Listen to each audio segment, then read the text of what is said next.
ने महिला सम्मान योजना को धोखा और जुमला करार दिया और ये बातें उन्होंने सोशल मीडिया साइट पर फेसबुक लाइव के दौरान कही। उन्होंने कहा कि अगर हमने दिल्ली में काम किए हैं तो झूठ बोलने की जरूरत क्यों पड़ी।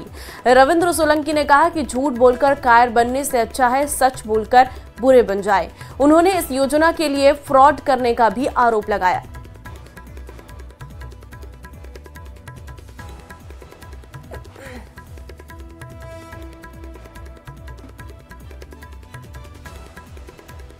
तो महिला सम्मान योजना जो आम आदमी पार्टी की तरफ से चुनाव से कुछ समय पहले ही शुरुआत की गई थी, जिसमें शुरुआती तौर पर सरकार के द्वारा महिलाओं के खाते में 1000 रुपये डाले जाएंगे और चुनाव जीतने के बाद सरकार की ओर से महिलाओं के खाते में 2100 रुपये डाले जाएंगे। और इस योजना का अब इस पर सवाल आम आदमी पार्टी के नेता खुद उठाते हुए नजर आ रहे हैं। आपके पार्षद रविंद्र सोलंकी ने इस योजना पर सवाल उठाए, सुनिए। दोनों योजनाओं की पोल खोलकर और इनका सच बता देती हूं। सबसे पहली बात हम करते हैं महिला सम्मान योजना की। यही योजना की घोषणा इन्होंने पंजाब की महिलाओं के लिए करी थी 2021-2022 में। आज तक 1 रुपया नहीं आया है पंजाब की बहनों के खाते में। आपके माध्यम से निवेदन करती हूं कि कृपया दिल्ली की बहनों के साथ धोखाधड़ी बंद करिए। दूसरी बात, रही बात संजीवनी योजना की, तो आज माननीय उपराज्यपाल जी के आवास पर एक संवाद का कार्यक्रम था सीनियर सिटीजन्स के साथ। वहां पर खड़े होकर दिल्ली के हेल्थ सेक्रेटरी ने यह कहा है कि आम आदमी पार्टी की दिल्ली सरकार की संजीवनी नाम की कोई योजना नहीं है, ये केवल चुनावी छलावा है। अरविंद केजरीवाल ने अभी आजकल उनका पूर्वांचलियों के प्रति बड़ा प्रेम जग रहा है। अरविंद केजरीवाल वास्तव में हिपोक्रेट है, मौकाप्रस्त है। और हम लोगों ने जो वीडियो दिखाया उसमें उन्होंने कहा कि बिहारी 500 रुपए का टिकट कटाता है, दिल्ली में आता है और 5 लाख का इलाज करा के चला जाता है। ये दिल्ली उनकी जागीर है। पूर्वांचल के लोगों को और बिहारियों के बारे में इस तरह के शब्दों का इस्तेमाल करना आज तक तो किसी ने नहीं किया। तो ये उनका प्रेम है और आजकल बड़ा प्रेम उनका जाग गया है पूर्वांचलियों के प्रति।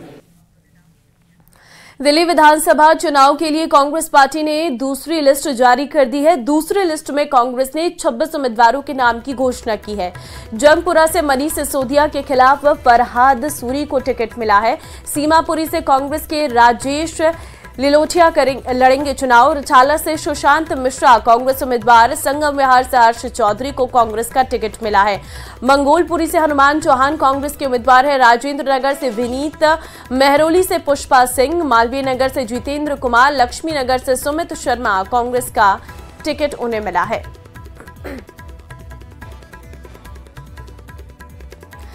देश के साधु संत गैर सनातनियों को महाकुंभ मेले से दूर रखने की मांग कर रहे हैं। शायद ऐसा पहली बार हो रहा है कि गैर सनातनी दुकानदारों को कुंभ मेले में दुकानें लगाने से रोकने की मांग की जा रही है। और महाकुंभ के इतिहास में शायद ऐसा पहली बार हो रहा है कि देश भर के तमाम साधु संत महाकुंभ की पवित्रता को गैर सनातनियों से खतरा जता रहे हैं। क्यों, देखिए इस रिपोर्ट में।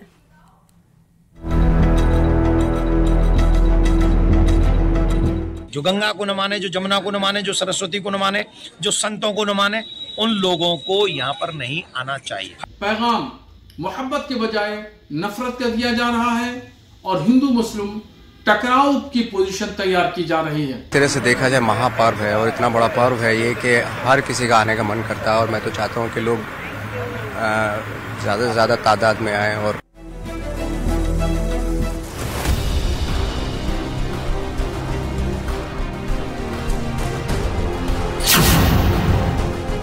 खत्म हुआ 12 साल का इंतजार, खुल गए महाकुंभ के द्वार।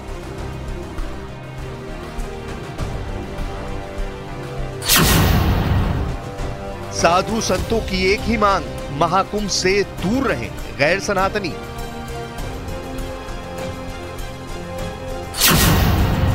मौलाना का फतवा, महाकुंभ से दूरी बनाए मुसलमान।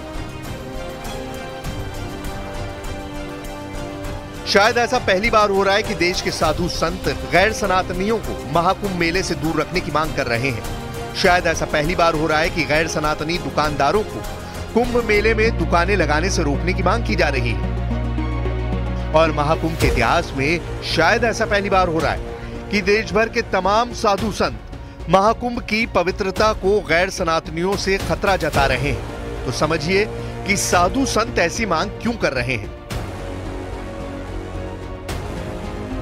दरअसल महीनों पहले तिरुपति मंदिर के महाप्रसादम में अपवित्र मिलावट की खबर से देश भर के साधु संत आहत हुए थे।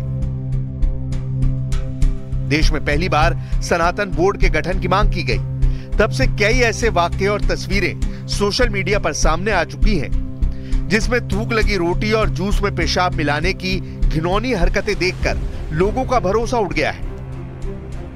खासतौर पर साधु संतों को इस बात का भय है कि महाकुंभ में गैर सनातनी लोग ऐसी हरकतों को अंजाम दे सकते हैं जिससे उनका तप, व्रत और अनुष्ठान अपवित्र हो सकता है।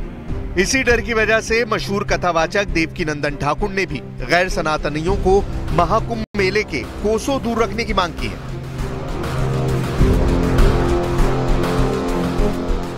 राम की पूजा न करें, जो कृष्ण की पूजा न करें, जो शिव की पूजा न करें, जो देवी की पूजा न करें, जो हनुमान की पूजा न करें, जो गंगा को न माने, जो जमुना को न माने, जो सरस्वती को न माने, जो संतों को न माने, उन लोगों को यहाँ पर नहीं आना चाहिए। रचनात्मकता नहीं है, धर्म की सुरक्षा की बात है। और योगी जी क्योंकि मुख्यमंत्री हैं और मुख्यमंत्री जी भी हैं, तो वो उनको अपने प्रदेश की चिंता है, इसलिए उन्होंने ये बात कही है। और हम कोई नकारात्मक नहीं फैला रहे, वो अपनी पूजा करें, हम अपनी पूजा करें।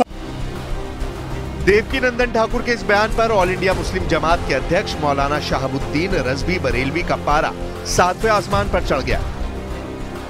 उन्होंने कहा कि देवकीनंदन ठाकुर समेत तमाम हिंदू संत हिंदुस्तान में तनाव, नफरत और हिंदू धर्म का गलत इस्तेमाल कर रहे हैं। मौलाना ने कहा कि सभी हिंदू धर्म गुरु इस वक्त देश में नफरत का पैगाम दे रहे हैं। इसके साथ ही मौलाना शहाबुद्दीन ने मुसलमानों से बड़ी अपील कर डाली। उन्होंने मुसलमानों से खास अपील करते हुए कहा कि कोई भी मुसलमान इस बार कुंभ मेले में अपनी दुकान न लगाए। मौलाना ने कहा कि इस बार मुसलमान कुंभ मेले में न जाकर अपनी गैर मौजूदगी का एहसास कराएं। पैगाम मोहब्बत के बजाय नफरत का दिया जा रहा है और हिंदू मुस्लिम टकराव की पोजीशन तैयार की जा रही है। नवाजुद्दीन सिद्दीकी ने सही बात कही कि वहां सभी लोग जा सकते हैं। तनाव फैलाने वाला, नफरत फैलाने वाला और मजहब का गलत इस्तेमाल करने वाला बयान है। है मुसलमानों की उसका एहसास करते हुए उन्होंने इस तरह की बातें कह के और विराम लगाने की कोशिश की है। अब उनकी बातों को खास तौर पर हिंदू समाज अहमियत के साथ में सुने। कुंभ पर घमासान यही नहीं थमा। मशहूर एक्टर नवाजुद्दीन सिद्दीकी के एक बयान पर कई साधु संत भड़क उठे। दरअसल नवाजुद्दीन ने न्यूज 18 से खास बातचीत में कहा कि महाकुंभ के अलौकिक नजारे को हर कोई देखना चाहता है। ऐसे में ज्यादा से ज्यादा लोगों को महाकुंभ मेले में जाना चाहिए। इस पर अयोध्या के साधु संतों ने नवाजुद्दीन को नसीहत देते हुए कहा कि वो कुंभ में आकर सनातन अपनाएं और मां गंगा में स्नान करके पाप से मुक्ति पाएं। तरह से देखा जाए महापर्व है और इतना बड़ा पर्व है ये कि हर किसी का आने का मन करता है। और मैं तो चाहता हूँ कि लोग ज़्यादा से ज़्यादा तादाद में आए और हर एक आदमी अपनी लाइफ में ज़रूर देखना चाहता है ये। तो हमें भी बड़ी खुशी होती है कि जब भी महाकुंभ होता है तो उसके दर्शन हो हमें।